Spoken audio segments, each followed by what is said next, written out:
कोल्हापुरातील नागाळा पार्क परिसरात राहणाऱ्या अमृत किल्लेदार यांचा स्क्रॅप खरेदीचा व्यवसाय आहे. किल्लेदार यांचं नेहरूनगर परिसरात स्क्रॅप साहित्याचं गोडाऊन आहे. 2 दिवसांपूर्वी रात्रीच्या वेळी अज्ञातांनी त्यांच्या स्क्रॅप गोदामाचं कुलूप तोडून आत प्रवेश केला.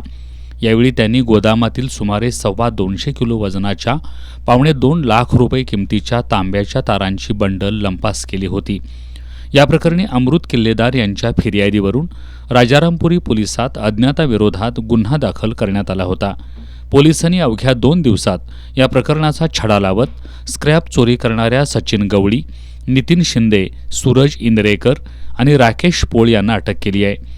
पोलिसांनी त्यांच्याकडून चोरी केलेला $2.25 लाख किमतीच्या तांब्याच्या तारांची बंडल आणि गुन्ह्यात वापरलेल्या 2 दुचाकी असा सुमारे $3 लाख मुद्देमाल जप्त केलाय. ही कारवाई पोलीस निरीक्षक सुशांत चव्हाण यांच्या मार्गदर्शनाखाली पोलीस उपनिरीक्षक दत्तात्रय भोजने, सचिन चंदन, सहाय्यक फौजदार समीर शेख, विशाल शिरगावकर, सुशांत तळप, अमोल पाटील, नितीन बागडी, राजाराम चौगले, देवानंद बल्लारी, अरुणा सरदेसाई, सचिन देसाई, प्रियांका जनवाडे या सर्वांनी मिळून केली आहे.